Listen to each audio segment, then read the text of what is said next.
He goes, how much did you make? I said, 43,000. Half my military salary at the time. It was the biggest win. Me and Russell had some conversation in passing, but we weren't friends. We didn't talk a lot. Like, I never really asked him a lot of questions. And then he said something like, hey, well, when you become the CEO of my company, then we can do this. I'm like, what? Come see how Bill Allen went from being a Navy pilot to running Russell's companies as a CEO, and how his military background is something that helped shape how he operationally does business day to day. He unwraps everything and real actionable steps that you can start implementing into your life today to start your track to greatness. There's some principles that we live by in the military with risk. And business is also a high risk environment. It's just financial risk. One of the principles that we said in operational risk management was, we only make a risk decision when the benefit outweighs the cost. I want to be with the $150,000 people, so I'm towards the bottom, so that I can rise up and increase my knowledge. Flip 3, keep 1. This is what I try to teach my flippers.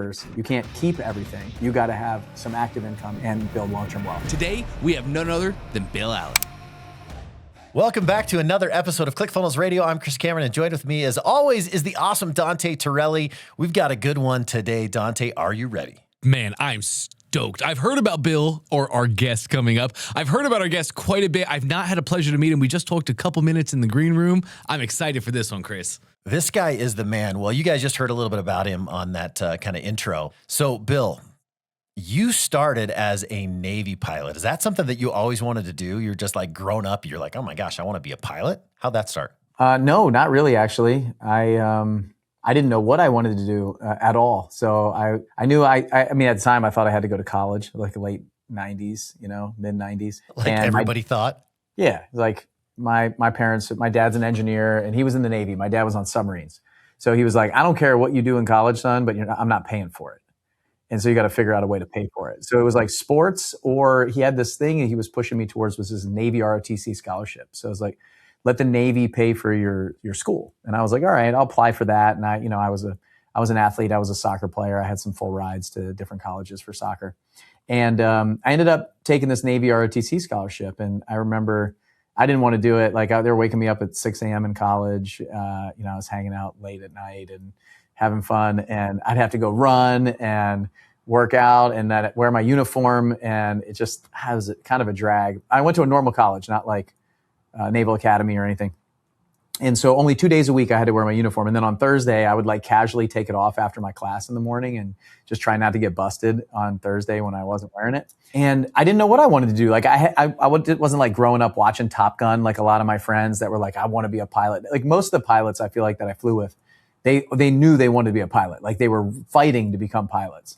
My first 2 years, I was training to be a Navy SEAL, actually. I would wear boots and utilities, and I'd go run and carry logs up the hill. There was a couple guys that were training to be SEALs. So they have a different physical test that they do. They have a bit different program. And I told my dad's like, you're an idiot. What are you just going to kill people for a living? Use your brain, son, not that stuff. That's dumb. So he wasn't supportive. No, not at all. Not for the SEAL stuff. I was just young and I wasn't listening to my dad at that time, right? A couple things, like selective listening, And so I probably would have pursued that and continued that, except a guy that I trained with, his name was Jeff Whitaker. He was a couple years older than me, like 3 years older than me, graduated. And he was like the guy that I looked up to. This dude was fast. He was small like me. He could work out. He was fit. And he got his trident. So like he got his warfare pin, that big gold trident or silver. I don't know what does that signify, Bill? Yeah. So our warfare pin in the military. So in the Navy, at least, you go to school, you do everything, you get your warfare pin, so that the pilots get wings. So if you see on their uniform, they got those gold wings in Top Gun. The surface guys get their surface thing. I don't know what it's called. They probably call it something. And then the submarine guys get their dolphins. They're called dolphins. And so when you're walking around, you see another Navy officer in uniform, I can tell just by looking at their warfare pin. And the SEAL warfare pin is that it's huge. It's like 2 to 3 times the size of everything else. Like it is legit. When you see it, you can see it from across the room. It's that intense and like big. To do that, if you watch any of these, TV shows or movies for SEALs, they're going through what's called BUDS, right? Yeah. And so they go through all their SEAL training. At the end of that, if they don't ring the bell and all the stuff that you see, right, they don't quit. and they make it through Which there. is super hard. Like I remember Marcus Luttrell's book, like half of the dang book was about buds, right? Before he even went and did the whole lone survivor thing. Like buds is intense. Yeah, and it's not just Hell Week, which is what you see on TV all the time. That's 1 week. That's just one small week of the entire training that you have to go through. And then at the end of that, once you are fully qualified, then you get your warfare pin, you get your trident, and that's the thing. Like if you Dante, if you watch the movies where one of the SEALs gets killed and they're like banging something into the casket, that big gold thing or silver thing with the spikes on it, they're banging, and all the SEAls are coming up and banging into the casket. That's their trident. They're taking their warfare pin off their uniform and banging it into the casket. So that's kind of like, different things and rituals that you might see. So I had this guy that I look up to, he got his trident. So he went through buds and everything. And it's a big deal. Like, we were still talking and then it wasn't but a few months later, he actually fell out of a helicopter and broke his back. He was fast roping out of a helicopter just after getting his trident and broke his back. And that's when I had a wake up call of like, you know what, this is like legit, like what now? That was the time where I started kind of like exploring a couple other avenues. And I know this is a really long story. Hopefully it's interesting for everybody. This is awesome. But I ended up, then I went on a submarine the next summer to check that out because my dad was on submarines. I was like, oh, it might be kind of cool. I went to Hawaii for 6 weeks. I was underwater for 3 of them. It wasn't my favorite thing to do. Those guys work really, really hard. And I was like semi-lazy. And we can talk about that at some point because I think it comes into entrepreneurship. Yeah, I was going to say, I've had dinner conversations with you where you lean into that and like, I want to hear where a lot of this discipline came from that you utilize today, but we'll get there. Well, I think I can talk to that. But I would say lazy in the fact that I've tried to work as little as possible to get the biggest result possible forever, ever since I was little. Right. So that's what I would say lazy. There's a book called CEOs Are Lazy. I love that kind of concept, right? Then the next summer I went to Whidbey Island, Washington, and I went with the aviators. And these guys, they played golf, they drank beer.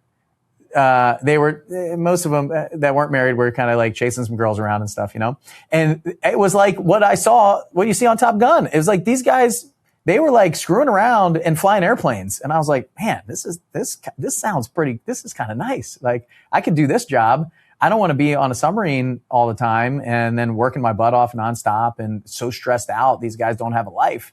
It was a huge wake up call. So I was like, yeah, this might be the thing that I want to check out. And so that's what brought me to be a pilot was I think those guys just worked less, had fun, and had a pretty cool job. So that kind of got me exploring that. But I'd never flown a plane before that, hadn't done anything. And then I had to commit to something and pick something. And then you have to be selected also. So it's not like you say, I want to be a pilot. And they're like, oh, okay.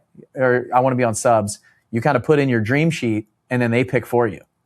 And fortunately, I got good enough grades on, the aviation test and stuff. A lot of you listening are probably thinking, okay, cool. We're going to listen to Bill's story and we're going to figure out how he became like, a pilot, commercial airline pilot, because that's like the trajectory, right? For those of you who don't know, like I report directly to Bill. Like my job at Prime Mover as VP of coaching, like I directly to Bill, right? So how do we get to this point? And one thing that I love too, just as a side note, Bill, is anytime that you are teaching us, I remember specifically beginning of the year, we had this meeting, right? We all get together and operationally, the way that you think, and you kind of talked about decentralized command and things like that. A lot of the lessons that you use today as a CEO come from that military background and we'll get there. But first I kind of want to know like, all right, man, well, you finish, in the Navy, you finish college, but you don't utilize necessarily the things that you did there. What was the next step towards entrepreneurship? Yeah, great question. So I went into the military. I was there for 15 years of active duty and 5 years in the reserves. I retired in 2023 as a commander, so 05. And I did a lot of things in there. I moved 18 times in 20 years. There's a lot of stuff. And I didn't use really anything from college that I felt like when I went in the military, other than maybe some socialization. And then in the military, I feel like coming out of the military, you're like, well, I don't fly airplanes. I was a test pilot for the second half of my career in the military. I don't test airplanes and helicopters right now. They spent, almost $2 million on my education for test pilot school. I don't do any of that stuff. I did it for 3 years and then that was it. And so, but I think in everything that we do in our in our background, like our whole life story is like leading up to something. Like you take a piece from everything. And so I took a piece from college. I take a piece from growing up. I take a piece from different people, different mentors, different people that kind of shaped me and molded me into who I am from my childhood all the way to now. So there's lots of pieces that come into this. And I think your experience grows wherever your feet are. You know, you're learning things, you're developing, you're building opportunities for yourself, you're putting yourselves in the right situation. And so the military gave me a lot of that. You know, I moved 18 times in 20 years. I mean, 18 moves. There's some places I lived somewhere for 9 months. I had to learn how to make with a friends. family too, though, Bill, right? I didn't really have a family until the end of my military career. I met my wife in England. I was stationed in England for a year, came back to the US. Me and my wife only moved like 3 times. So 15 of those moves were me moving on my own as a single guy. And so I would have to I'd have to figure out how to, start and stop things. I think one thing that entrepreneurs are really good at is like taking a hat off and putting another one on really quickly.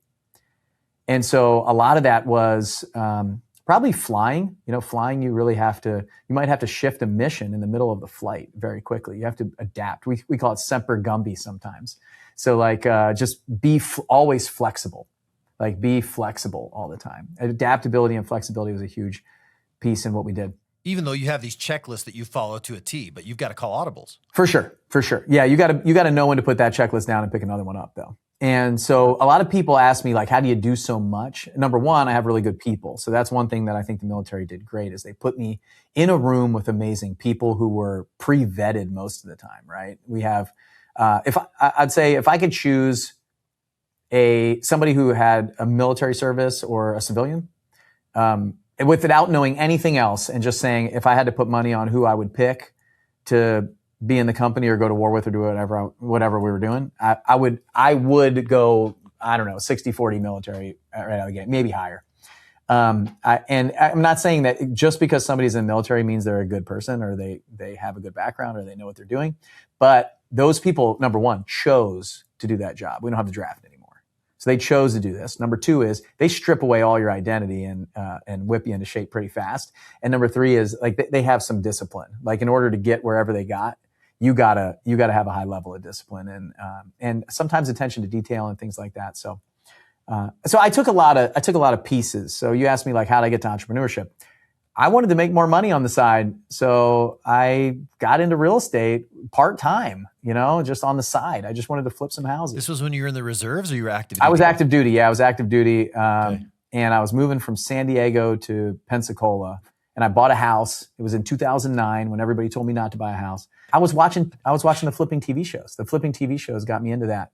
Oh, like the flipping houses TV shows? Yeah. Yeah, I was watching them like crazy, 2006, 7, 8, 9, like that time. And I was like, man, I'm going to do this. And so just bought a house and I took a sledgehammer to the spare bathroom, and I loved it. I was like, man, I was demo day and then I tore it all out and it took me like 6 months to put it back together because I had no idea what I was doing. But hold on, you're an entrepreneur, right? So most people aren't just going to watch this TV show and have this thought like, oh, I can do it. And then two, just pull out the sledgehammer and get to work and say, okay, well, I'm going to learn this way. Like a lot of times people are like, well, hold on. I don't know how to get the financing. I've never, hung sheetrock. I've never done any of this. This is what's unique about entrepreneurs, right? Especially people listening to ClickFunnels Radio is like, we're doers. We're going to say, all right, let's try it and figure it out. And you're no different. You know what's interesting about that statement though, is in 2009, I would never in a second have classified myself as an entrepreneur. What would you have called yourself? I was a government employee. I was a Navy pilot. I punched a clock. I was a W-2 government employee. You want to know how much I make? It was on the internet. And I was just trying to do something cool that was fun and learn something new, learn a new skill. I would call myself a student. And so I think your statement, Chris, would hit all the entrepreneurs, but it wouldn't hit the people who are just like have this little tug or this little tap on the shoulder that might be listening to this going, I don't know that that's me. Like this guy's crazy. He's doing all this stuff. He's done all these things. Like I was an employee. I had never thought that I would not have a W-2 job in the future. Like I wasn't like gung-ho entrepreneur. I didn't know any other entrepreneurs. It was just, I was not in that world. I was just a guy who was watching a TV show going, I think I could do that. That sounds like fun. Well, That's a pretty big decision, though. Was this out of, Dante and I hit this a lot too. You talk to, there's two reasons that people are motivated to do something. It's usually pleasure or pain, right? And a lot of times these entrepreneurs get in so much pain and they hit this rock bottom and they're like, okay, I have to do something. Yours wasn't that. It was just you wanted more. Yeah, I think, I don't even know at that time if I did want more, because again, this was the first house. I moved into this house. I was like, hey, I've seen this on TV. I want to learn this thing. Okay. And then maybe it becomes something, maybe it doesn't. I can tell you the thing, like in my entire life, if it becomes a long-term thing, great. I'm just going to say yes in the moment. And I wouldn't say I'm like incredibly spontaneous either. Like that's not the thing. I'm very calculated. And I don't want to miss this point, because I call myself a closet entrepreneur at that time. Like I was an entrepreneur. I just didn't know it. I didn't know it. And so so in the hero's journey, they talk about it's either a longing or a need. So you said pleasure or pain. In the hero's journey, they call it a longing or a need. I'm going here, I'm doing this thing. But if you use Shrek as an example, the movie Shrek, that probably, 90% of listeners probably watch that movie. Everybody that watches that movie knows that Shrek is a lonely, like miserable ogre in the swamp that needs a woman, but he doesn't, right? And so his hero's journey is like, it's in there. Everybody else can see it, but he can't see it. So everybody else at that time probably maybe would have called me an entrepreneur, because I was still like flipping stuff. I was like flipping cars or flipping baseball cards. I always tried to turn $1 into $2 my whole life. And so of course this appealed to me and was interesting to me, but I just couldn't see it. The biggest advice I can give to someone is, if it seems interesting to you and it's fun, and I'm going to talk about risk right now, if you can de-risk the downside and there's big upside, then just say yes to it. And then see where you go. Just take one step, one foot in front of the other. So in the military, we talk about operational risk management. And Chris, you might have heard me talk about this because I try to bring it to the conversation of our company a lot, there's some principles that we live by in the military with risk, and we have to de-risk situations all the time. It's a very high risk environment that we operate in. And business is also a high risk environment. It's just financial risk, really. So nobody's going to get killed in business usually. We only make a risk decision when the benefit outweighs the cost. I'm going to say that again. We only make a risk decision when the benefit outweighs the cost. So if I can reduce the downside risk of something that I'm going to do and increase the upside, and the upside outweighs the cost, or I've kind of changed it. I put an adjective there, greatly outweighs the cost. I need it to greatly outweigh the cost. So any house that I ever do, anything that I ever buy, I'm not going to buy it if I have major downside risk. But if I have the possibility that I'm going to lose 10 grand on a car, as an example, but I have the ability to make $40,000 or $50,000, then I'm going to buy it. Right. Now, if I have the downside that I could lose $10,000 or I can make $5,000, I would never do that deal. Like, it just doesn't make sense. Why would I do that? And I mean, that's probably exaggeration when it comes to cars. But in watches, like, so I've got some watches that I bought that I was going to flip that haven't sold as fast as I thought they would. And I don't care. I'm just going to keep them because they're going to go up in value over time. And I'm just going to wear it. I got a couple where I'm like, okay, cool. This is my watch now. And I don't know, maybe 2 years from now, I'll sell it, make $2 or $3 grand or break even. I don't care. But that downside, I don't need the money back. So that's what that house was. That house was kind of like money in the bank, right? You have the asset. Yeah, but that's what that house was. That house was a test subject of something I was interested in, that there was really no downside risk of it. Now I have a nicer bathroom of a house, and I lived in the house, like I was living in there. Right. This is the house you bought in 2009 that everybody told you not to buy, right? Well, everybody told everybody not to buy a house in 2009. So everybody is a bunch of idiots who and everybody should have. Yeah, who are now wishing they bought a house in 2009. Yep. And so wishing they would have bought 10. Yeah, I mean, that's like the hairdresser that you're the guy who cuts your hair that was buying a house to flip in 2007 that was telling you not to in 2009 because he just had 10 houses. That's my rule though, Bill. Like I did investments for 20 years, options and futures. A lot of you guys know, but we always had this rule. Like, as soon as your mailman tells you to buy, or your hairdresser or somebody else, it's time to sell. Like, once it gets out to the masses like that, that's just a tip for everybody. Like, they're not on the cutting edge, man. They're just regular people, and a lot of times go against that. Yeah, which is, I mean, I think that's a wise, sound advice, right? Especially, I mean, crypto is a perfect example of that. But honestly, like, if you look at crypto, like, 3 years ago at Thanksgiving, I had family members who were like, "Oh, I'm buying Bitcoin," and they did well.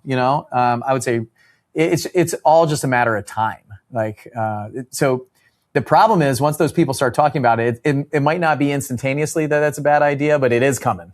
It's coming in it could You know be. what though? I love what you're saying though too, is this risk versus reward type thing, and like the benefit is, but if something's asset backed, that makes a huge difference. A lot of times people make these risks that they think are calculated that aren't necessarily asset backed. And I mean real assets like stock market. Come on, guys, that's not necessarily really asset backed. That's what people think is going to happen. You know, you own real estate. There's a reason that it's called real estate, right? Or you buy gold or silver. There's something that's an asset that backs that up. So I think that's an interesting point. You also have to think about like the fact that what is it liquid or not liquid? So for me, like I buy a lot of that That's stuff. a great point. And I just don't care. Like that's the money that I don't need. That's money that I need way down the road, not today. When you talk about money, like the entrepreneurial business, like owning a business, to me that's cash flow.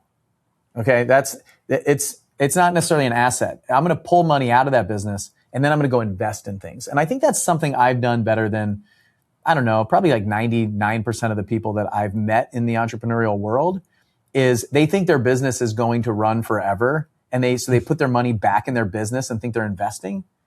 And it's just a big mistake. Like I love to suck money out of the business and put it somewhere else. And ideally somewhere that works when I'm sleeping. And so I'd like to say I'm still young. Everybody who's listening probably thinks I'm pretty old. I'm turning 46 in a couple weeks. But I'm still in prime earning years of my life of like active income. And so we have active income, we have passive income. So at that time, Chris and Dante, I was trying to grow my passive income. I thought I was trying to build passive income, like buy a bunch of rental properties. That was my game at that time. So I knew I had to learn more about real estate in order to get passive income because I was like, oh, I'm going to retire after 20 years from the military. I'm going to fly my whole life. I love flying. I'm just going to keep doing that. And my ceiling was $150,000. I had never met somebody who made more than $150K a year. That was growing up, even in the military. Like my boss made like 150 grand. I was making like 80 at that time a year. Like 150K was like, that was my goal in 2009, 10, 11, like all the way through this. I'd never met or even heard of somebody who was making more money than that in my life. So if you're listening to this podcast, you already are like way ahead of me when I started in this journey because you were listening to millionaires talk. Like I never met, those were people that like lived up on the hill. Like I didn't have any of that in my life ever. You were talking about, I forget the exact way that you just said it. I love the way you said it. You're talking about decrease the downside. How did you say that exactly? Yeah. Only make risk decisions when the benefits greatly outweigh the cost. That's what I say. Only make risk decisions. And so I want to decrease my downside risk and increase my upside risk.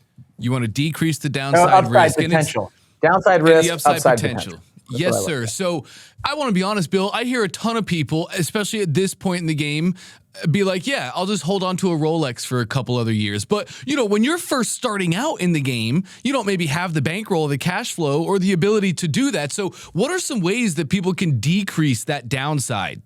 Maybe if they're just starting too, some simple things. Yeah, you need to buy better. You need to get educated and you need to learn how to buy better. Where do you shop? You don't you don't pay retail for something and think that you're going to flip it. Like you have to have a competitive advantage. You have to have some. So what I need to, so I buy houses at like 50 cents on the dollar, which people are like, what? You're stealing houses from people? No, I'm not stealing houses from people. I buy watches at a significant discount. I don't even buy like wholesale watches. Like there's another dealer that goes out and probably makes 500 or 1,000 off of me buying it. And then I go to a marketplace that doesn't know where to get this and who to talk to and where to be and how to negotiate and if it's real or not and how to check it and how to It's all arbitrage. Yeah, well, exactly. So what I'm doing is I'm learning the game. Same thing when I started like really getting interested, like I've been buying watches for 20 years, but I started like, I'm interested in like buying more of these. I found a community that teaches it. I found people that teach like classes and videos and they have expertise and they have communities of people that are trading and they're trusted in there and they have their own language. And I bought the program and I studied the program and I learned the program. And then now it opened up a whole new world of the way I look at things of, you know, just watches. I did the same thing with airplanes. You know, the first airplane I bought, I had a broker come help me. Hey, show me I was a pilot. I had thousands of hours. I'd never bought an airplane before. I need a coach. I need somebody. So everything is like that. So the way you the way you do this, Dante, if you think about anything, like I'm in the flipping world, arbitrage world, like Chris said. I look at everything like a pawn shop. Okay. So think about it like a pawn shop. Everybody knows what a pawn shop is. But when you walk into a pawn shop with this thing that you're walking in with to sell, you know you're not getting retail price for that thing that you're selling at the pawn shop. Like you know that you could wait longer and make more money. Like everybody walks into a pawn shop knows that they're not going there to get the best deal, right? Right. Yeah. Yep. And so but they need the money that day to walk out of the pawn shop with cash, right? And so a lot of times deals come from distress. And it's not a distressed item, it's a distressed person usually. And it's usually financial distress, but financial distress comes in many different ways. It could be medical, it could be divorce, it could be inheritance, it could be just I'm annoyed by it. It could be lots of things. It could be I have too much money, I don't have enough time, I don't have time for this. Like I just sold a watch at a discount to somebody who's going to make $500, but I don't care. I just want my money back and I want the watch gone. Like I don't care. Like I said, dude, I hope you make a bunch of money. I bought it for more. I bought it for more to make a video on it, to get some content, to do something. Like, I'm cool giving up $500 to just say, give me my capital back and let me go buy something else that's going to make me $5,000. I care about that. And so you never know why somebody's going to sell it to you for a discount. But in order, Dante, to decrease your downside risk, you got to figure out how to buy it right. That's where the money's made. Yeah. I don't care if it's a business. I don't care if it's an ad on Facebook. The same thing goes for all of it. Ads on Facebook are just arbitrage that you're doing as a business owner. This watch that I'm talking about that I just lost, I think I lost like $500 on it, maybe $450, something like that. I knew that there's a potential to lose money. I did it for another reason, but I know that if I hold it for another week, I'm going to lose $600 because this thing is not falling off slow; it's falling off fast. And so you also have to know when to exit and when to cut your losses. And that goes for everything in business too. Any decision that you're making in business. Think about an employee. What's the upside value of an employee and what's the downside risk of the employee? I have people that are not willing to hire somebody because they want $80,000 a year. And they're like, I don't have $80,000 if they don't do well. Like, why would you even pay them more than 2 or 3 weeks if they don't do well? Like, you'll immediately know if this is a good hire or not. And so it's not the downside risk of an employee is not $80,000. The downside risk of that employee is maybe 1 month of their salary. It might be $6,000 or $7,000. And to the business, the upside potential might be hundreds of thousands of dollars if they do really well. And so that's everything that is being analyzed in my brain is going through that lens. It's a flipping lens, which I think, I don't know. I don't know how many people have that. But it's like flipping plus military risk analysis. So it's like and decision making analysis. So decision making and that is really important. You mentioned one thing that I think is the ultimate shortcut too. Like I don't want to take away from all these nuggets we're getting because this story arc is incredible too, by the way. Is you mentioned something so key here is when you talked about the watches and you said, you know what, hey, I didn't know anything about watches, but I found somebody who knew more than I did. And I think that's one of the ultimate shortcuts. And one of the things, Bill, that you've been so good at, like you guys are going to see as we go, like Bill has a tendency to be an amazing student. And then also whether either he owns it or he runs it, even if he started as a student. So one of the first things that you did too in real estate was you went and got a coach. Is that right? Yeah, absolutely. So I did that. I did that rental house. I bought a couple more rentals. And I was doing it totally wrong. I put like 20% down. I was saving to buy that first house. I sold a car for a 20% down payment. And then the next one, I got a loan for my 401k. And it would take me like a couple years to buy the next house. I started listening to podcasts and educating myself a little bit. And it's a much longer story, but I ended up joining a coaching program called 7-Figure Flipping. It was a guy named Justin Williams. I was listening to his podcast and I paid $25,000 to get into this mastermind group. These guys were doing like 100 houses a year, him and his partner, Andy. $25K to talk to people, to be in proximity. Like for some people, they can't wrap their heads around it, but like this has been one of the keys to your success. For sure. And I couldn't wrap my head around it either in 2015 when I did it. So again, 2009, first house, 2015, $25,000 investment. And so, I'm super cheap, like always have been. And I wasn't sure, I wasn't looking at through the lens that I am now, like the ROI on $25,000 investment. And so I called my dad, actually. I said, Dad, my dad was a engineer. He had his own business. He's like, son, we hire consultants like this all the time. And, we pay them $50,000 and they make the company an extra $100,000 or $200,000 or more.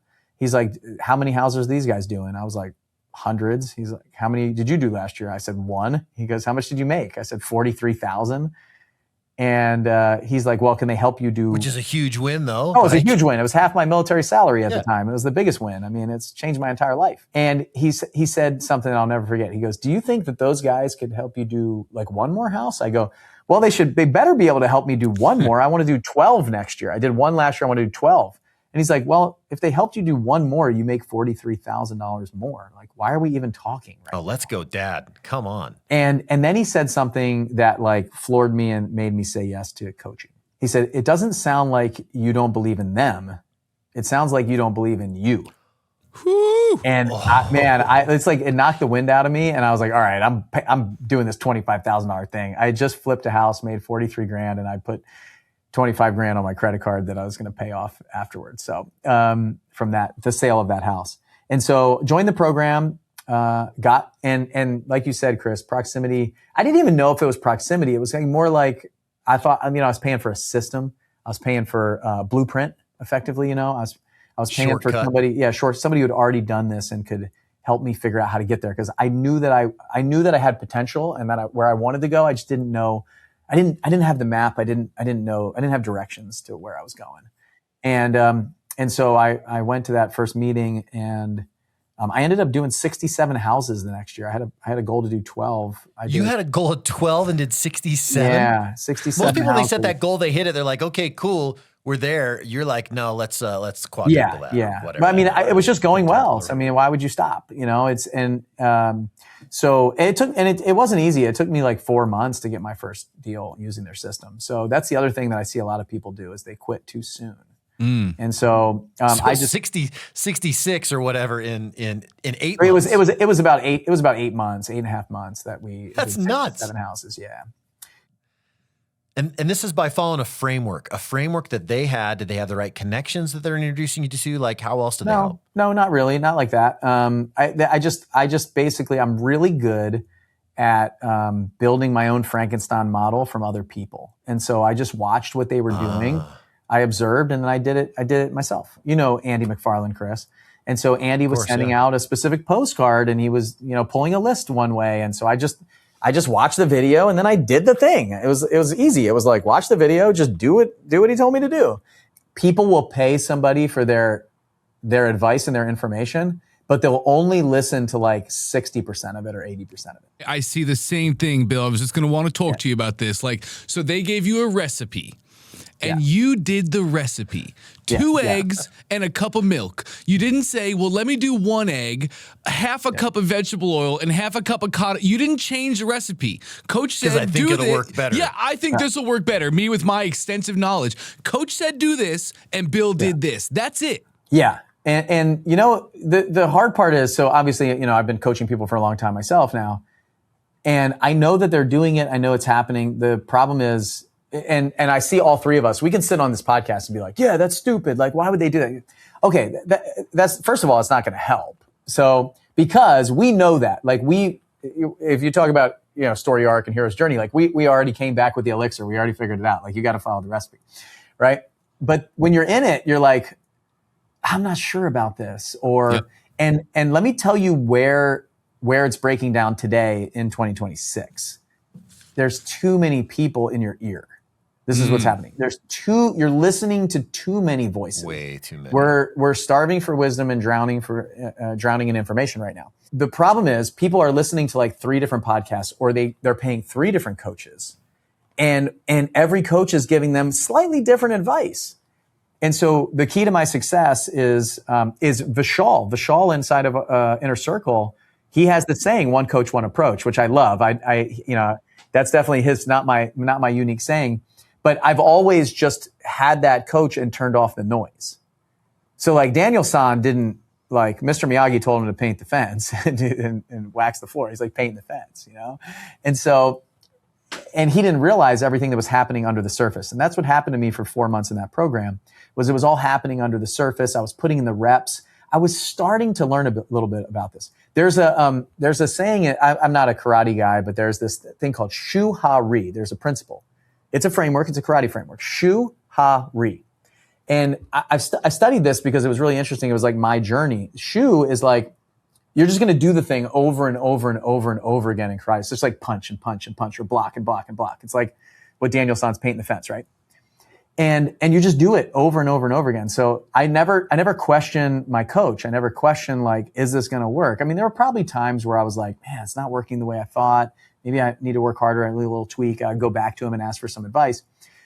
But then the ha phase is when you start like putting a couple things together. Maybe you're putting like a couple punches and a block together, you know, instead of just the one thing, just learning like the full fundamental principle of it.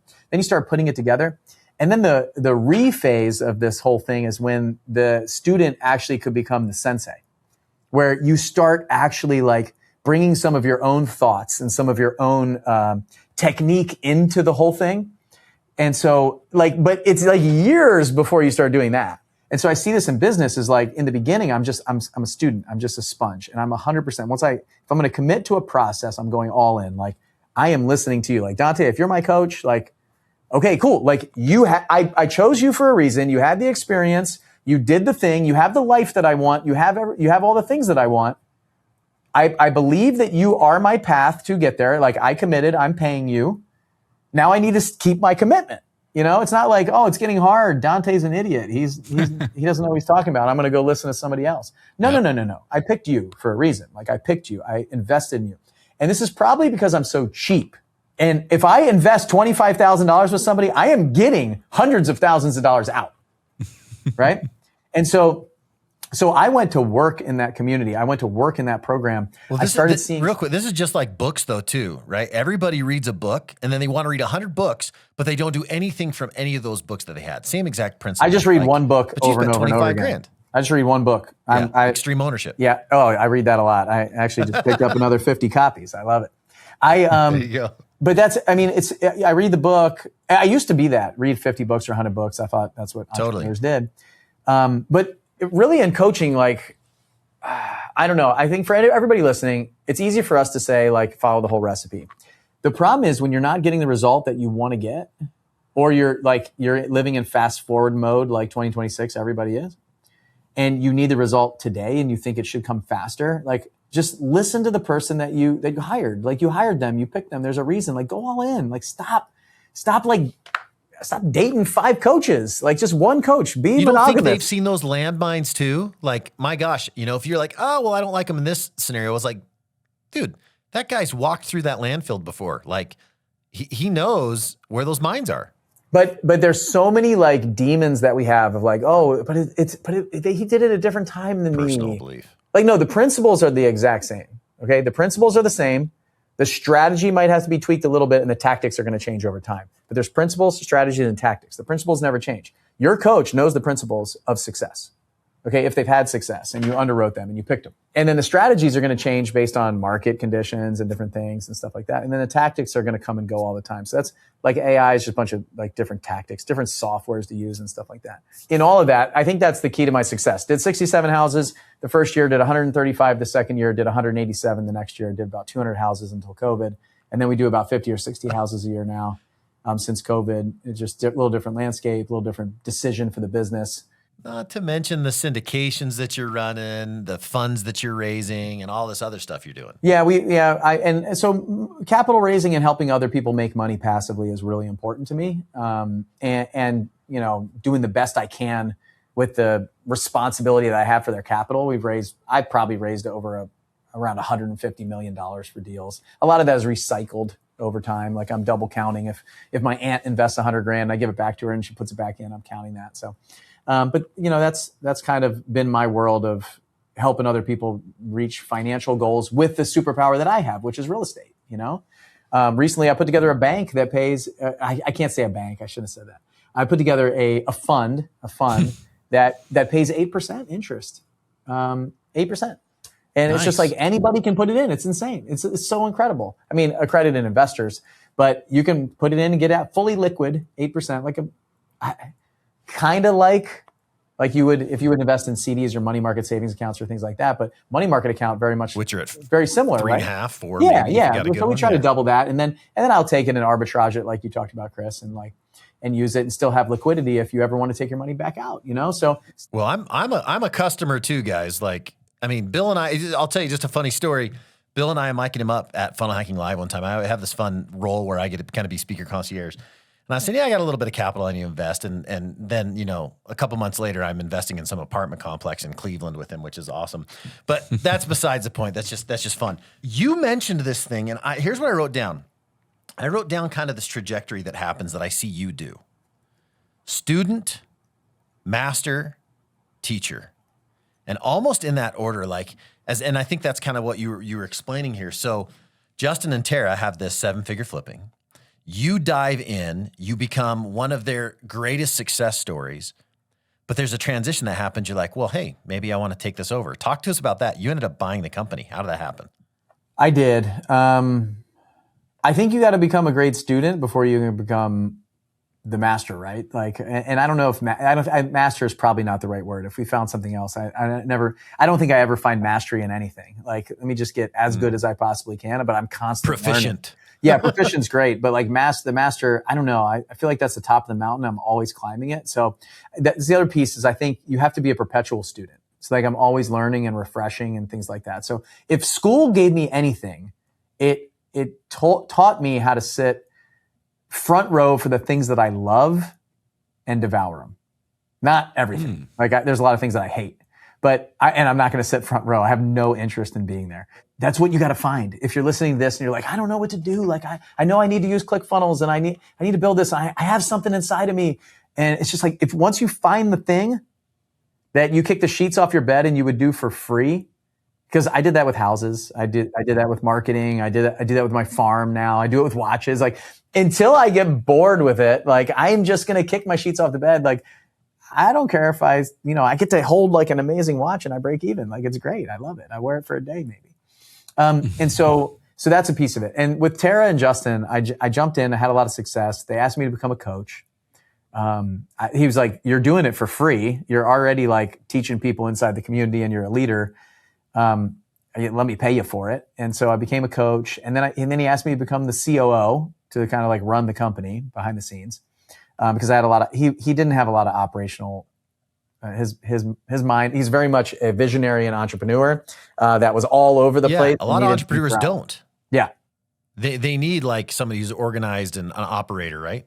Yeah, and just building some systems and process and things like that, and just helping him. He needed a number 2 guy to bounce things off of, and so I did that for a little while, and then I bought the company from him. He got into a place where I think he was getting a little frustrated with the business, and he wanted to go retire. And they traveled around the world for a year, and brought their kids with them and had an amazing life. And I bought the company from him.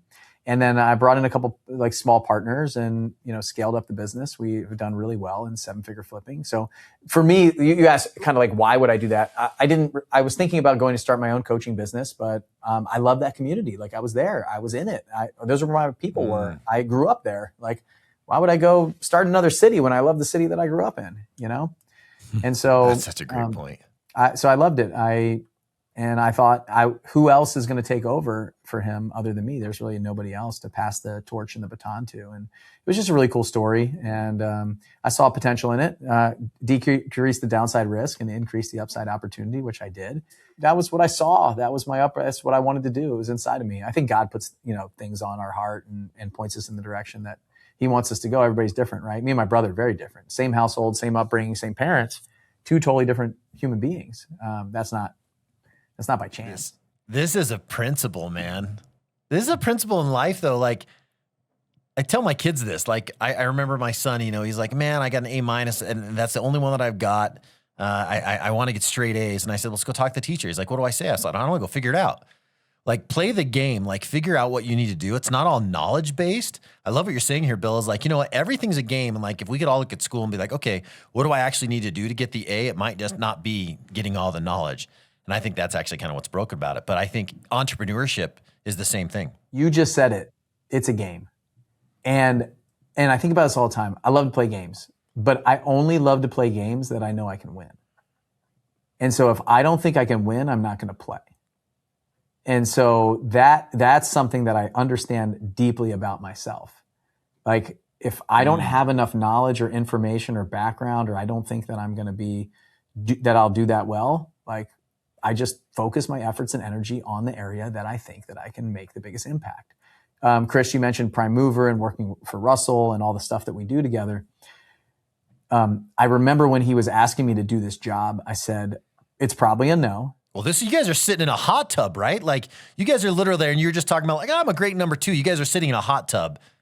That was the conversation. We were definitely not, I don't know that I ever sat in a hot tub with Russell or even had a conversation with Russell before this. Sitting in a hot tub with Russell sounds kind of weird. There were other people there. It was like a mastermind. There was more people. It wasn't like in his backyard or in my backyard. It was his bathtub. You know? There were bubbles too. But it was like... Yeah, that's right. It was like in passing at a mastermind in Arizona. And it was like facilitated by Annie Grace. She was, I don't know what she was doing, but I hadn't even really had a conversation with Russell before that. Like, I'd been in his Atlas group, his highest level mastermind. Yeah, you had bought in, once again, this is buying into a coaching program. And now you're learning these. It wasn't just Justin and Tara. Like you did this again with Russell. Yeah, well, in 2019, I bought the company from Justin. I didn't know anything about marketing and sales. Justin did all the marketing, and he was in Russell's inner circle, and he was in that. And so I left all that to him. I did everything else. I did all the operational stuff, all the back end, all the sales team, all the people, all the numbers, all the finances, like all the stuff that I'm naturally, inherently good at up to that point. And then, of course, I had to go into marketing. I was like, I just inherited this podcast. What do I do with this? How do I market? What do I do? And so I went to Funnel Hacking Live, like every good entrepreneur should. And he pitched this coaching program. And I was like, I need that. And at this point, I already knew what it's, once you start like, was this Nashville? So you drove down the road? This was in Nashville. Yeah. And I was living there. Yeah, okay, I was living there at the time. And, I went there, and then he made his 2CCX offer, and I just tried to get into Inner Circle, but it was closed. He wouldn't let me in. It was like a waiting list. So I was applying, and like every month I'd apply and get no response. And then, that $25,000 offer. And I was like, okay, yeah, done. I need to learn this. And, jumped into the world. I think I was in 2CCX for like 3 years, and then he opened up his Inner Circle. And so here's the Inner Circle story. I get on a call with Robbie. Robbie's, selling Inner Circle at the time. And he says to me, I'm like, I'm in. I don't even want to do the call. I'm like, just let me wire the money. It's $50,000. I just want in. Let me in. And Robbie's like, no, you got to do this call. And so I was like, all right, fine. I'll do the call. And I get on the call, and he's like, tell me about your business a little bit. I was like, can you just give me the link? Like, I just want to buy this thing. Like, I've been knocking on the door for like 3 years. And then he learns a little bit about my business and the size and how we're doing. We're doing like, I don't know, 6-7 million a year at the time in the coaching program. And he's like, well, what about Category Kings? Why don't you join that? It was a $150,000 a year program. Yep. And I said, well, I didn't think that I qualified for that. He's like, you qualify? I was like, I don't do 10 million a year. He's like, you have to earn your $10 million award. So $10 million, over time, not per year. And I said, what? I said, oh, okay. Yeah. All right. I'm in. I'll send you $150,000. And I said, hey, this $250,000 program that you have, the Atlas Group. I said, what about that one? That's why we do the call. I said, what about that one? He goes, you don't qualify for that one. I said, all right, fine. But the moral of that story is I want to be in the room where I'm the dumbest person in the room. Like I'm the person doing the least. Where most people are like, why would I pay $150,000 a year when I can pay $50,000 a year? Like I already was probably towards the top of the $50,000 people. I want to be with the $150,000 people, so I'm towards the bottom, so that I can rise up and increase my income, my knowledge, smaller room, those kind of things. So that's kind of what happened. I was in that group for a couple of years, and then, even 3 years later, me and Russell had some conversation in passing, but we weren't friends. We didn't talk a lot. Like I never really asked him a lot of questions. I just soaked up the information and did the work. And frankly, I didn't think he really cared about most of the stuff that I presented, because it was all stuff that he's not interested in. It was all like operational stuff and how you retain customers longer and your data and numbers and stuff like that. But some of the other people are like, oh my gosh, this guy knows what he's talking about. Russell's like sleeping during mine. And when somebody's talking about marketing and launches and paid ads, and he's like, yes. So I didn't think he was even listening or watching.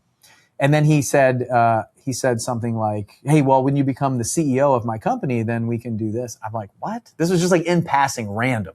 And he said it 2 or 3 times that week. So that's kind of where we got to the hot tub. Yeah. And I don't think there was a hot tub. Maybe he never really like hung out for a long time. Maybe he's in there for like 5 minutes and said something, but it was, I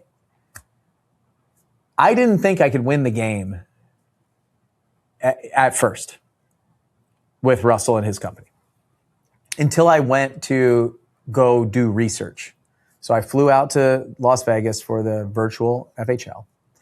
And then I flew up to Boise for a couple days and kind of talked and met with them. You cornered me at that virtual thing too. You want to talk about doing your research. You come in, you're like, and you and I had been friends for a while through affiliate launches and, investments and whatever. But you were like, hey, dude, Russell's asking me to be involved a little bit more. And I'm like, okay, how so? And you're like, big role. And he's like, and then you just said, talk to me. And I know that you talked to 3 or 4 other employees there too. You're just getting information, man, just intel. Super smart. Do you remember what I asked you? Do you remember anything else that I asked you? Putting me on the spot here, man. Maybe you said, is there a reason that I shouldn't do this? I don't know. Maybe something like that. I can't remember. A couple questions that I know that I asked. I don't know if I don't specifically remember your conversation. There's a couple team members that I distinctly remember their conversation because they were definitely telling me things that they probably shouldn't have told me. But like I was so friendly with them and like they were willing to like dish the goods, You were an ally. Yeah, it was really about culture. Like what's the culture like right now and how are you feeling? And the one that I remember that I asked is, how do you win in your role? And there was a lot of uncertainty around that, which was really interesting. So I'd say to any business owners listening to this, and I know we're like way all over the place here. So I hope it's good when you're listening to this and you're like, okay, keep going. A lot of people are ADD, man. They like going back and forth. This keeps them entertained. Let's go. Good. Because if your people don't know how they win in the business, entrepreneurs are all over the place, and you don't create like a long vision for the team members. Your employees want long term. They want to know where you're going to be in 5 or 10 years. And you as a visionary and entrepreneur don't even want to think about the next 6 months, let alone 5 years from now. And so, but if they don't know how they win in their role, think about the next launch. Yeah, or where they're going, or it does erode culture a lot. It's really challenging. And so they have to know how they win. And it's not just about making more money, by the way. They just need to know how they're measured, if they're doing well. What does tomorrow look like for them? What does next week look like for them? What does next month look like for them? And if they don't know that in your business, they're probably like scanning Indeed from time to time. They're trying to think about their next step. And you don't really have all of them. They're not all in with you. And so the way you get people all in with you is leadership, it's culture, it's understanding the vision, it's communicating the vision, it's thinking about where you're going. And everybody has to know how they win. And so, especially when things are not going that well, when things are going well, usually that can help. But we are in a time in business and economy and life and everything that's going on it's a bit of a rocky road right now for everyone. Everything's not easy for everyone. No, not everybody's falling backwards. You think mainly because of AI? I don't want to derail this too far, but you think AI is a huge part of that? I mean, maybe a little bit. I think AI is causing some uncertainty from some of the team members. But like, if you really believe that you're a rock star team member, then you know that AI can only accelerate your position anywhere. It's not going to take your job. It's going to make you better, stronger, faster, more efficient, more valuable. It's actually going to increase your income, not decrease your income or lose your job. So if you can lean into that, I think AI like globally is probably some of the reason why that stuff's happening. But if you're confident in yourself and your ability and your skills and your desire and who you are, then I don't think anything can stop you. So, but as a leader, as an entrepreneur, you think your team needs the same stuff that you need. They don't. They're very different. Employees are very different than you. And even if you're a closet entrepreneur like me, like I don't need a lot of pats on the back. Sometimes I do. From time to time I do. And, but that'll You're doing a great job, Bill. I just want to tell you that. Thanks, Chris. See, I can put that in my pocket and take it for 6 months. And so like, I don't need it. And some people need it on a more regular basis. So I struggle working with other people primarily because everything's a game to me and I want them to play the game with me. And I want people to go fast and accelerate. And I have high expectations for people. I'm pretty intense. I get that a lot, and people won't tell me directly, but I'm pretty like, I don't slow down a ton to try to have you keep up with me. I'm going to run as fast as I can. I'm going to look back and say, run faster a lot of times. So can I take you back to, sorry, I just want to take you back to a certain, because I don't want to miss this point. I want to take you back to a certain period of time. First time coming in, I think, as CEO role of prime mover, and you're helping us with Funnel Hacking Live. Okay. And this is Vegas. I think this was 10. This was it was the 10, live, right? you're talking about the in-person one. The live Yep. one. Yeah. You and I have been friends and been around. And I remember every single night you got a sweet tooth. Okay. And everybody knows this, right? You eat healthy, but then sometimes you're going to have, the churros, or you're going to have the Baskin Robbins ice cream. And it was 10:30 at night. You're like, hey, team members, just as a standing invite, I'm going to be at Baskin Robbins at 10:30. And I remember specifically, and I think I told you this maybe in a Voxer, I was so impressed. I was like, this is so cool.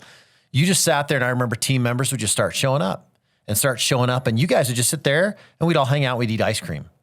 And you would get, once again, all the information that you need about what's going on with this event. How are things at home? How are things within the business? Like, I want to know, first off, I just thought that was the coolest thing. And, but is that like a calculated thing, or is that just kind of Bill's personality? It's like, oh, let's all hang out. But I almost think it's a little bit of both. But I mean, you're getting that information that you need, especially when you're talking about me as the boss or the entrepreneur versus like employees.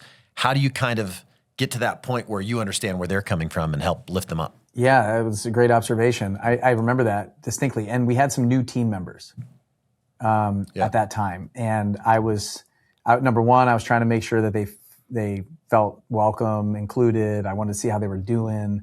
And if you take a step back from that, what I think was interesting about my observation from Funnel Hacking Live is I've never been like behind the scenes before, but when you're doing something like that, that's really stressful and high intensity and really challenging and late hours, high expectations for people, is you can't be the last one to show up and the first one to go to bed.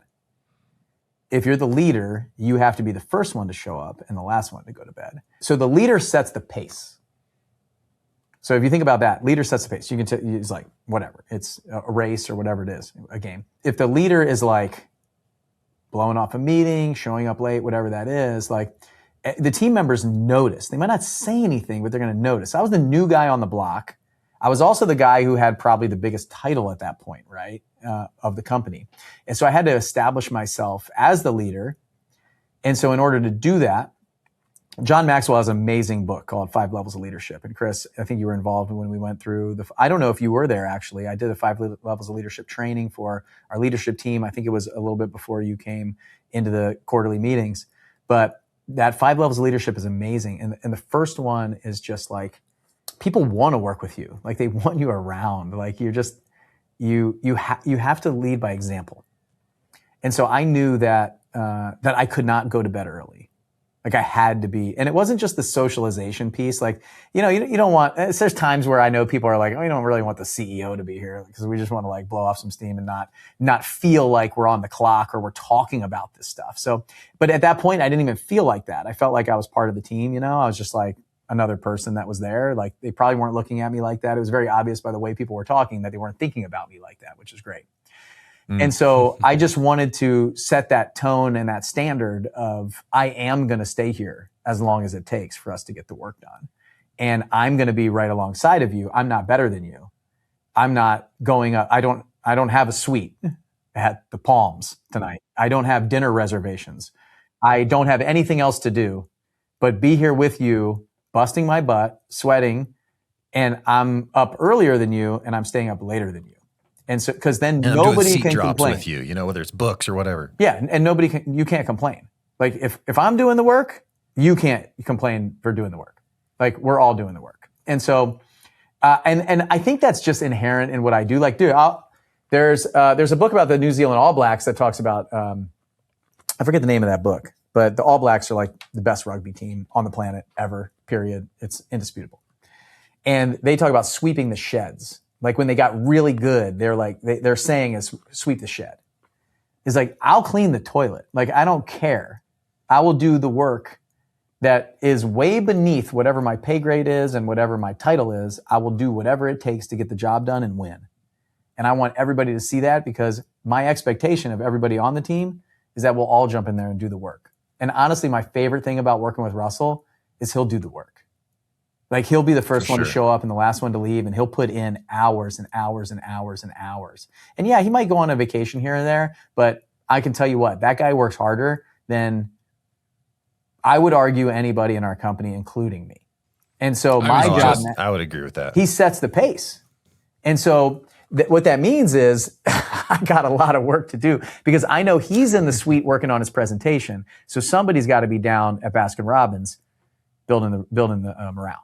Well, you did a lot more than that. You were really intentional. Everything you just shared there was a masterclass on intentionality, and you did a great job. I mean, I was there at FHL Vegas. I was on the ClickFunnels side doing some other things, but I got to say, Bill, it was really cool to watch. At the end of FHL, I knew everything about you. I have a lot of friends all around the company, right? Everybody had an experience with Bill. Everybody had something to say. And when you were out there doing seat drops, and what happened? Something happened where we had to like pick up chairs super late after the event, and we weren't. Something like that happened, and there was Bill picking up chairs. There he was. That's right. The impression that it made. It was 10,000 Tony Robbins light sticks that Miles and Clayton were picking up on. That's what it was. Yeah. That's what it was. Yeah. That made such an impression on everybody, and really had a huge impact on culture intercompany wide. Well, and to answer your question very directly, Chris, is it intentional? Like, I'm an introvert, man. Like, I wanted nothing more than to go to bed at like 8:30 and recharge. So I was prepared, but I knew, like, so what, man? It's 5 days. Like, I turned myself inside out for 5 days to sleep when I get home. Right. Like, it's not a big deal. And so what's that's more a principle though, like, yep. Yeah, that's a principle in entrepreneurship. Russell talks about this too. For a concentrated period of time, like, just put in the effort and it will pay dividends forever. But you're right. I can do anything for 5 days. Yeah. You know? It's just making deposits. You gotta make deposits. You make deposits for future. You're just sowing seeds. If you understand somebody else's personality profile and they work with you, like, I have people who are like yellows, you know, you got to talk to them for 10 or 15 minutes before you get into any business.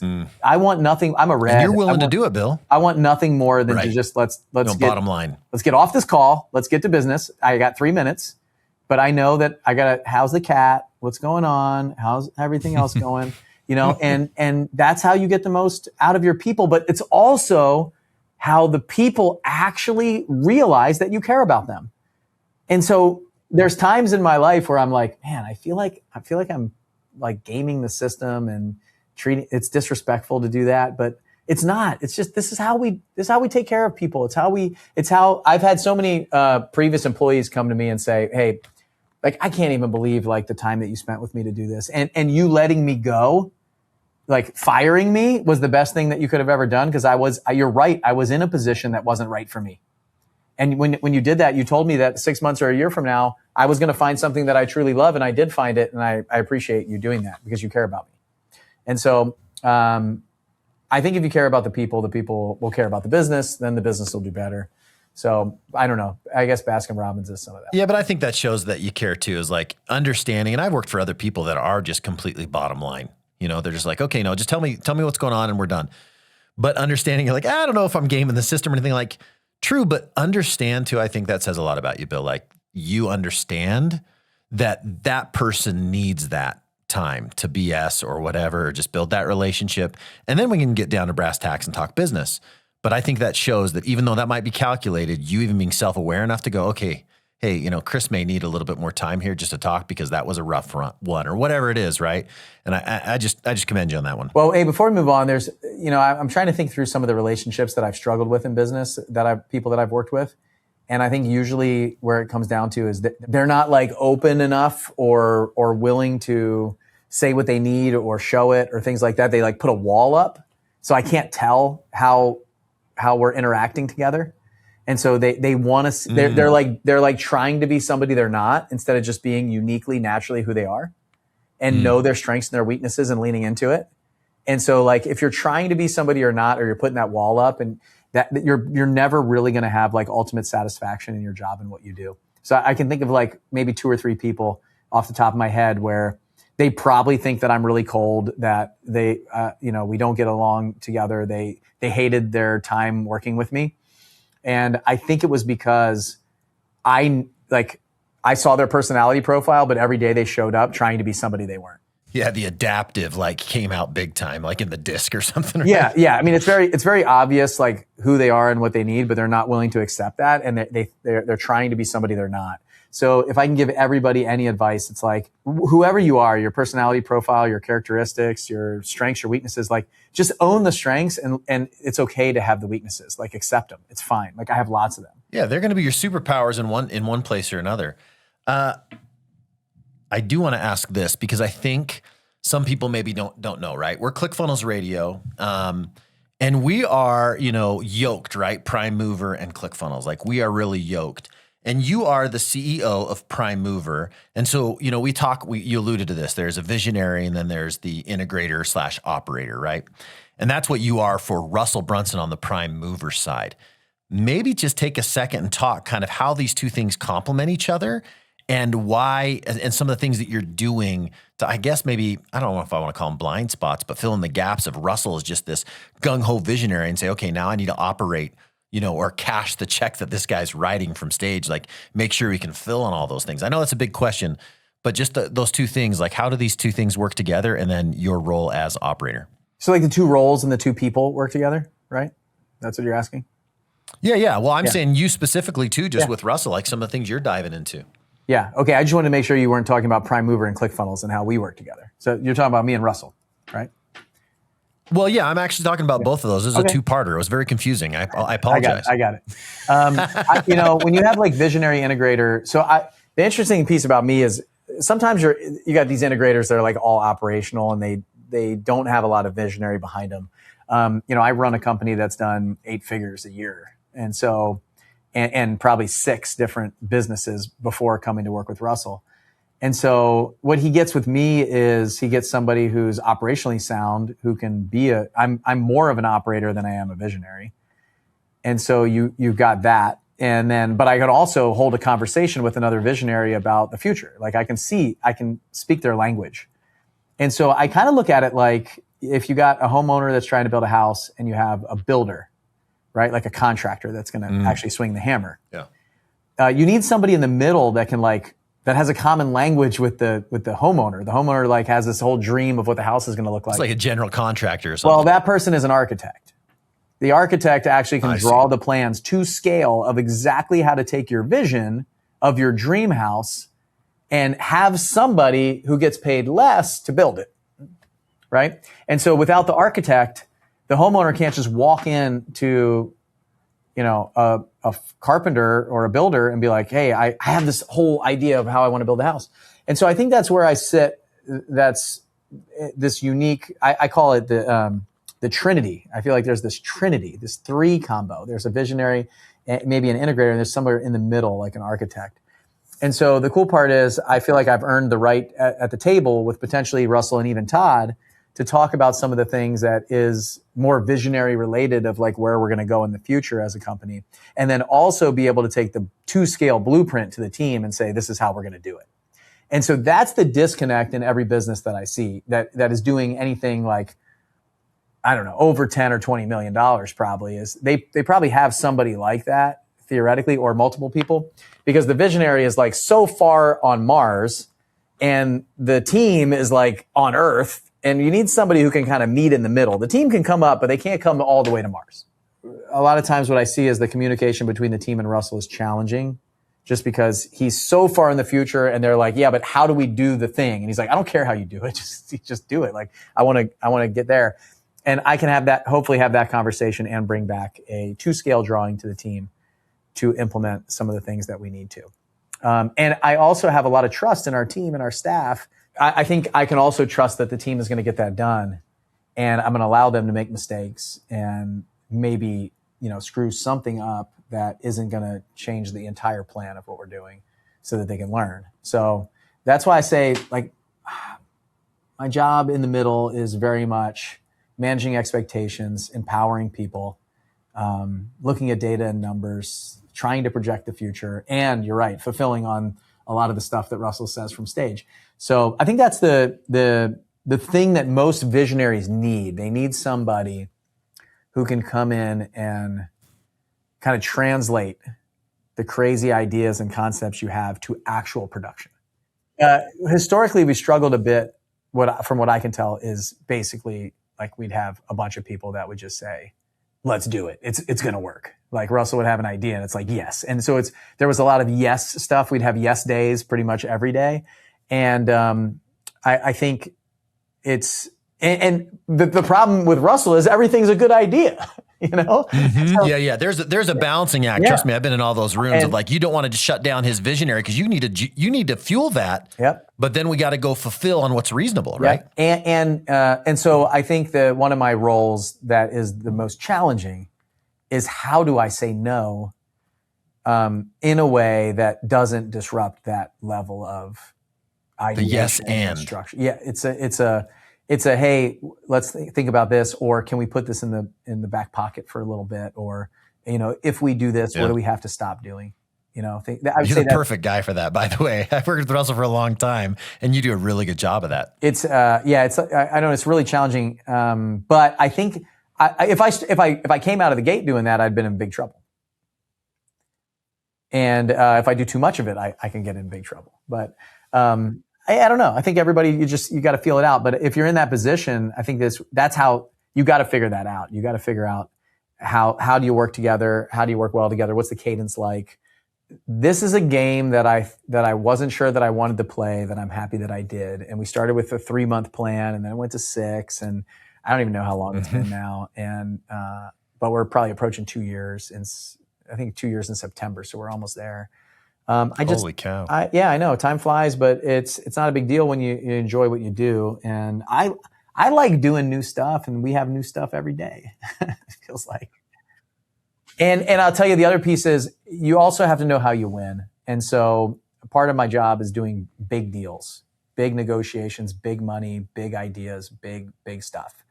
And I think if you're going to be in a role like that, or you're going to run a company, or you're going to be this number 2 guy or gal, like you gotta be. You're not going to get a lot of appreciation. I don't give a lot of appreciation down. I try to do it as much as I can, but it's not natural to me. I know it's not natural to me. And you got to find your level of success in there. And so I think I'm constantly like stacking wins for myself. I'm constantly like writing down and logging big wins that I've had and made, and kind of shouting out hey, this idea brought in $250,000 this month, and I know that's my job. So I got to be lazy in other areas so I can land the whale. We got to be out whale hunting sometimes for the big deal, and killing it and bringing it back and throwing it on the table. So I'll say for anybody out there, don't be afraid to tell people what you've been doing. Don't be afraid to say, hey, we got this win today. And definitely don't be afraid to shout out your team. Like this morning, I mean, come on, Chris, $15,000 from, a guy in the office there, Jackson. From a trash bin. Yeah, it's amazing. So, and everybody needs to know about that. And the other thing that we did by me I shouted out one of our team members who put together You got to tell the story now too, because it's actually a really good idea. Well, we just turned seriously garbage into $15,000. Yeah, we had a bunch of backlogged inventory that was sitting in a warehouse that was costing us about $60,000 a year to store. And I was like, well, let's take care of that. Like, let's just. And I was like, what are our options? And it's like, well, they can throw it out for us. We can. And so the first option that came up. So okay, we have old like shirts and hoodies and jackets and books and like all kinds of stuff, print and product. And it's on pallets in a warehouse that we're paying to store $60,000 a year just for the stuff that we were talking about getting rid of. And the first idea came up. They said, let's send it to all of our customers, right? All of our 2CCX and all of our Inner Circle and members. And I said, okay, well, how much is that going to cost? And it was like $30,000. It was going to cost us $30,000. And I said, okay, well, if you can prove to me that, that because somebody got an old shirt or an old thing that you can say that they're going to stay for another year, or you're going to have 3 more people join. I was like, if all of them take a picture and put it on their social media with an affiliate link, and then we get people to sign up, then I'll consider it. But you want me to pay $30,000 so I don't pay $60,000 this year. And so we were default to like, let's go spend more money to get rid of it. So that was one option. And if you're a current member, you have the option, just pay like $2 and you can get a shirt or a book. We still have it. We built a portal. And so that you put one. it out to the community as like just a shop. You were like, okay, this is another thing we could do is put it out there and see if people want it. I said, well, we can just donate it to charity and we can get a write-off on our taxes. We can donate it to charity and get a write-off on our taxes. I said, that's way better than spending $30,000. We can just give it away and we can get $50,000 or $100,000 of credit back on our taxes to write off income that we have. And then then I found out it was going to be like $5,000 just to get rid of it, just to take it to somewhere and donate it or to throw it away. If we want to throw it away, it was going to cost us $5,000 to throw it away because they had to labor to pull it down, put it on a truck, take it. They'll take it for us and do all that stuff. And then I said, well, what if we just sell it for like 2 cents on the dollar? Like, what if we sold a t-shirt for $2? What if we sold a book for $2? What if we sold a jacket for $5? And we just to our super fans, put it out to our employees first, our team, and just say, you guys can buy this stuff, and we'll see if they even want it. And the team was like, oh, I want this and this jacket and this, and then we put it out to our list, and we sold like $15,000 worth of this stuff. All I wanted to do was pay for the $5,000 to donate. And they built a page, they built a landing page. We sent it out to the email list, and people bought it. They bought some of the stuff, and we drop shipped it to them. It was great. And I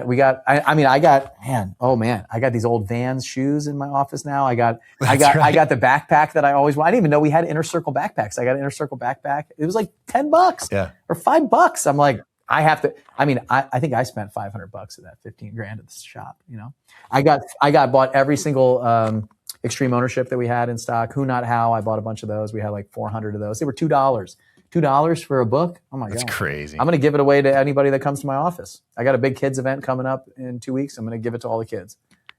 They can read. Well, I was joking in our chat too. I was like, the obstacle's the way, right? Yes. You know, the Ryan Holiday thing. I think that book was one of them. This idea of like, I think that book was actually like, we had like 500 of that book for $2. Yeah, we got a problem here, but we just turned it into $15,000. And I can tell you, I've already heard people that go, oh my gosh, I've always wanted that backpack. And people are so excited with Into2CCX and everything like, oh my gosh, thanks for letting us know. And all they had to do was pretty much cover shipping. That's pretty much what this was. I still got 500 2CCX cutting boards if anybody wants a cutting board.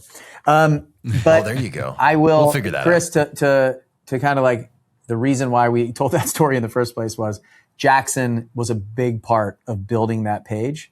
And this morning we had kind of like an all hands AI training. And the first thing that I wanted to do was just shout him out, because what I want to do is I want other people to see other people that are winning and just get an idea of how they can win for the company. So we have this saying inside the company is, how can you make $10,000 today? Well, Jackson helped me figure out. And I mean, they did all the work. Jackson and Taylor did all the work for that. It was just hey, I was like, do you guys think you could build a page? Like, is that hard to do? I have no idea how to do e-com. They figured it all out. They built it, and he made $15,000 for the company that day. So, it's how can you make another $10,000 for the company today? And then when you do it, you better tell everybody how you did it, be proud that you did it, shout about it, and then say you could do it too. And if every one of my team members can make an extra $10,000 just one day this month, we'll do pretty well. Bill, I mean, I love having you here. I think that it's been amazing. And too, it's interesting how these stars align too. But one of the biggest things too is, just to recap, I mean, you have noticed these opportunities and came in and through the front door and bought your way into these things as a shortcut, and then said yes. And I think you've been really strategic in how you've said yes too, is like, I'm not making these big commitments, but I'm going to say yes and let's see where it goes. But put your foot to the floor when you say yes as well. And I think that's amazing. Before we wrap though, we do this little segment, Bill, and I want you to participate. It's called Rapid Fire Questions with Dante, and it's brought to you by Funnel Hacking Live. If you have not got your ticket yet for Funnel Hacking Live, go to funnelhackinglive.com/CFR. There's still seats available. This is going to be in September in Las Vegas at the Fontainebleau, the September 21st through 23rd. Join us. Once again, that is funnelhackinglive.com/CFR. Are we ready for rapid fire? Here's how it works. Dante's going to give you a rapid fire question, but that means, Bill, you got to give a rapid fire answer. So with that, are you guys ready to play? I'm ready to play. But before we do it, if you're not going to Funnel Hacking Live, I don't know what you're doing. Like, this is going to be it went away and it came back, and I don't know if it's coming back again. So you better get your ticket. So I'm just going to throw that out there, and I'll be there. If you're still here after, I don't know, hour and a half, however long we've been here, come hang out with me. I'll be at the Baskin Robbins booth at Las Vegas after That's right. the end of each night buying ice cream, I guess. I'm ready. I'm ready to go. That's amazing. All right, Bill, let's do it. First question I have for you. How many houses do you own now? Not that many. Let's see. 1, 2. I own like 5 or 6. My company owns like 30 and like 2,000 apartment doors about. So. What was your first big, like, I made it purchase? I don't know how to define that. I'd say my biggest one was my airplane. I bought a $2.7 million airplane. Is awesome. That was probably my biggest. It's the most expensive thing I ever owned in my life, including any house that I've ever bought. Not other than the apartments, but I don't own 100% of the apartments. So airplane. Right. Probably. No, that's strictly business purchase though. Well, yeah, business. Big tax write-off. Yeah, big tax write-off. But it's just changed my entire life. We could fly anywhere we wanted, anytime we wanted. I mean, so many family trips, so many memories, the doors that it opened.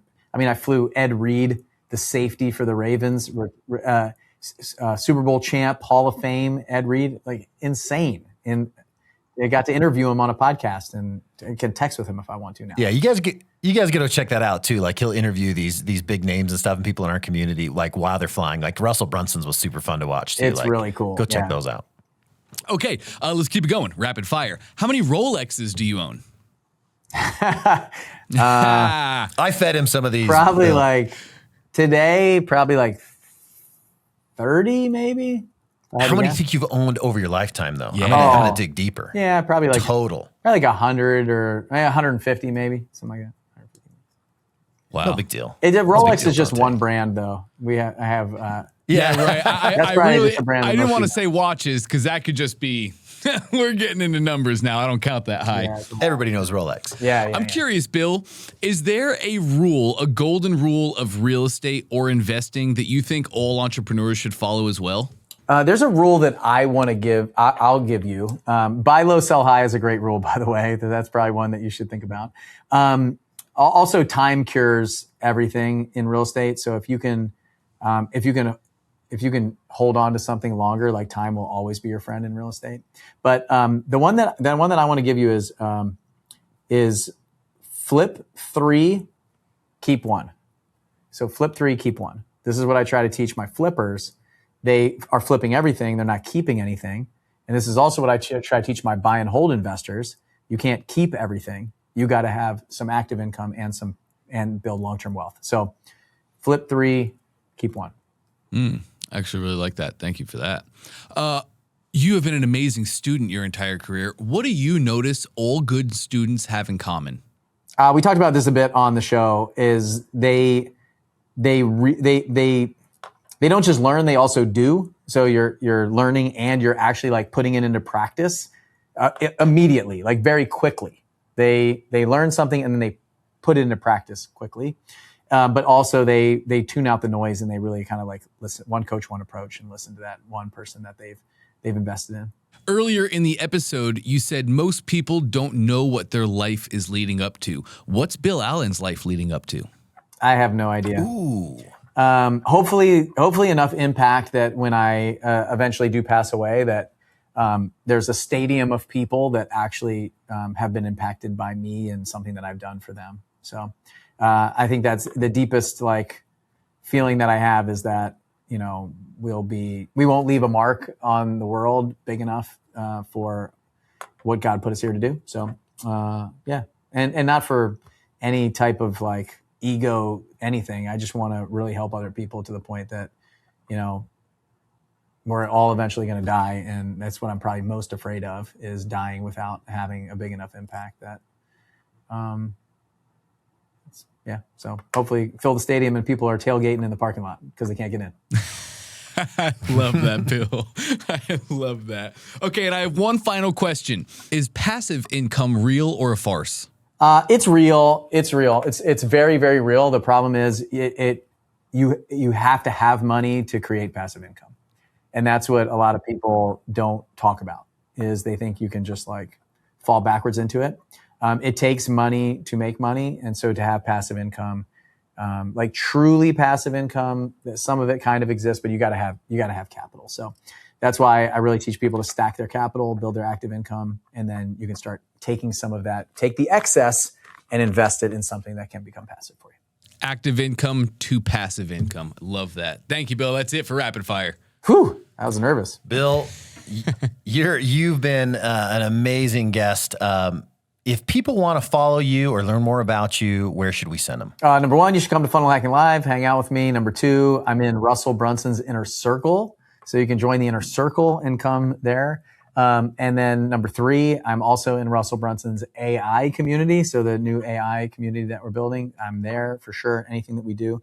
And then I own a company called 7-Figure Flipping. It's a house flipping business. If you want to learn about flipping and wholesaling houses, building a real estate portfolio, 7figureflipping.com. I have a YouTube channel. You mentioned that is Bill Allen is my flying one. And then Bill Allen Flips is a new one I started building about watches and beef and chickens and airplanes and cars and flipping strawberries and all the fun stuff that I actually sell. So go see some of those fun videos.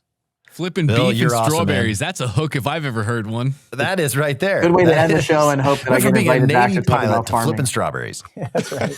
There you go. There you go.